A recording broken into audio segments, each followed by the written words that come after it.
Hello, hello les petits amis, bonjour, bonjour. Alors aujourd'hui, je vais vous présenter tout simplement le Hulkbuster de Infinity War.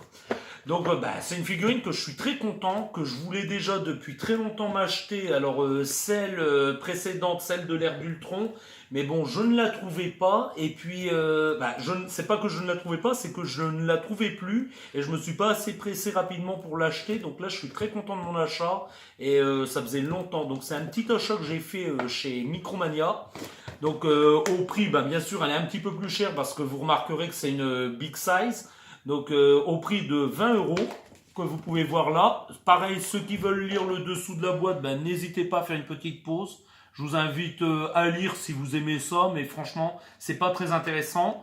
On a le visuel de la boîte, le devant, avec un petit avertissement ici en bas. Pareil, ceux qui veulent le lire, ça dit en gros, ce sont des figurines de collection, ce n'est pas des jouets pour les enfants. Et j'aime à le répéter parce que ce qui m'a énervé en allant chez Micromania, c'est que j'ai vu une mère qui n'y connaissait rien et qui le présentait à un de ses gamins. Le gamin, il s'est cru dans un rayon de jouets, il s'est cru à Noël. Chouette, sympa, c'est des jouets, je vais m'amuser avec. Non, ce ne sont pas des jouets, ce sont des figurines de collection. Et ça, c'était un petit truc à éclaircir.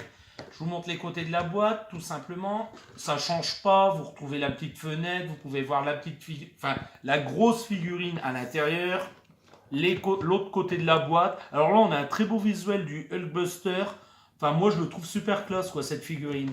Et dans la collection, vous pouvez retrouver... Alors, je vais essayer de bien vous expliquer. Alors, on a un Iron Man que j'ai vu aussi, c'était pas à Micromania, c'était à la Fnac, que je pense continuer dans la collection parce que je le trouve super cool, il est dans une pose dynamique et j'aime assez. À côté, on retrouvera Thor. Alors Thor, je pense pas le prendre parce que j'ai celui de Ragnarok et je le trouve plus classe que ce Thor de Infinity War, tout simplement. Un Spider-Man qui est pas dégueulasse mais qui est pas non plus super top.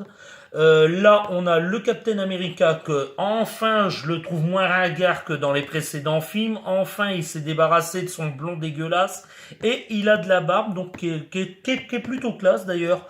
Alors, par contre, je suis très déçu de Thanos, tout simplement parce qu'il a un visage dégueulasse et puis je le préfère avec son casque. Donc, j'invite ceux qui n'ont pas encore de Thanos à prendre celui de l'ère d'Ultron. Il était beaucoup mieux. Après, certains préféreront ce Thanos-là et je peux comprendre. Et après, on a tous les personnages que je ne connais pas et que je vais pas vous détailler parce que tout simplement le film n'est pas encore sorti et voilà, je sais pas qui c'est. Alors, il y avait ces modèles-là, j'ai vu ces modèles-là au magasin. Alors, je trouve ce modèle là très joli, celui-là aussi, celui-là un petit peu moins, mais je pense pas continuer dans la collection et je pense pas me les prendre dans le futur. Après, on aura le Groot version ado, parce qu'on en a eu une ribambelle de version bébé. Donc pourquoi pas un Groot un petit peu plus grand et pourquoi pas en ado. Alors je sais pas ce qu'il donnera dans le film. J'espère qu'ils vont pas trop y couper ces scènes et qu'on aura des moments cool. Et enfin, on aura le Hulkbuster, donc celle que je vais vous présenter aujourd'hui dans cette collection. Donc je pense un gros succès parce que Marvel a quand même attendu une dizaine d'années pour nous préparer ça et je pense que Funko ça va être une première série et j'espère un succès pour ce film et je pense qu'on va en avoir des ribambelles d'autres par la suite tout simplement. Voilà. Donc je parle beaucoup et donc je vais procéder à l'unboxing parce que je pense que c'est ce que vous attendez tous. Donc j'ai commencé à couper comment ça s'appelle, l'antivol, tout simplement pour gagner du temps. Alors, on va la déballer. Alors, c'est une big size. Je ne sais pas si je l'ai dit, mais je vous le redis. Je vais essayer d'enlever ça proprement. Alors, elle est très lourde, par contre. Alors, dedans, on a un petit carton.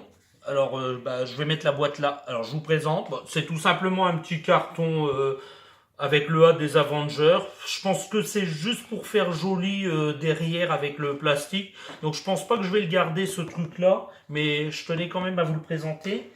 Alors on va unboxer cette petite figurine. Enfin cette énorme figurine.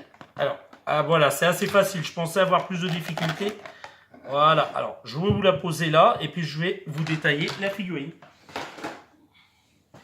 Alors, cette figurine, déjà, ce qu'on peut constater, c'est elle est vachement lourde, quoi. Elle est super, super lourde. Alors, moi, je trouve, personnellement, que... Ah bah déjà, belle surprise. C'est une Bubblehead. La tête bouge.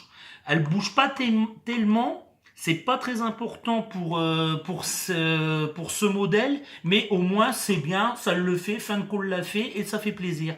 Alors, ce que je voulais vous dire avant de parler de la tête, c'est que cette figurine ne ressemble pas à une Funko. Ce n'est pas une Funko. C'est Funko qui l'est fait, mais elle a rien d'une Funko Pop. La tête est plutôt réduite par rapport au corps, donc ça représente bien le modèle de cette armure.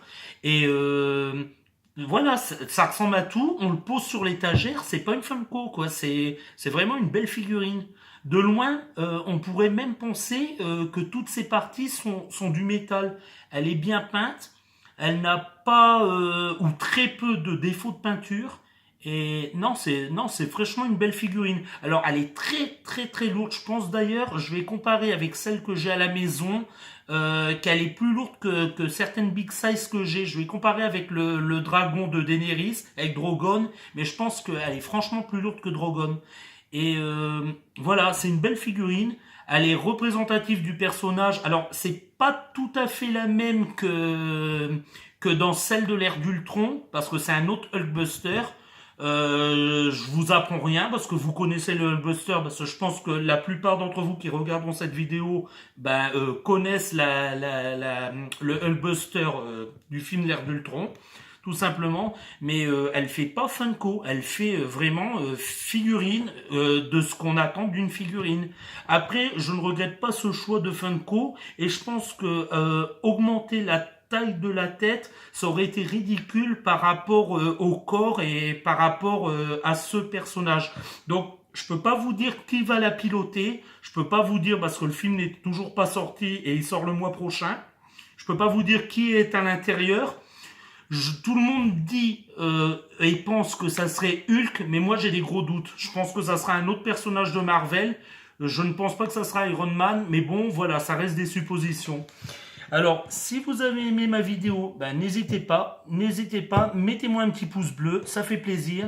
Si vous avez des questions ou des précisions à faire sur ce modèle, n'hésitez pas, mettez-moi des commentaires, je vous répondrai selon mes possibilités, mais je réponds à tous mes abonnés, tout simplement. Et puis, n'hésitez pas à me mettre, j'ai aimé ta vidéo, encouragez-moi, ça me fait plaisir. Pour ceux qui ne me connaissent pas, abonnez-vous. Je vous sors des petites vidéos comme ça, j'en sors à peu près 2 ou 3 par mois, donc ça me fait plaisir à moi et puis j'espère vous faire plaisir à vous. Et puis je vais vous dire au revoir les petits amis et à très bientôt dans les prochains unboxings de Fred. Au revoir.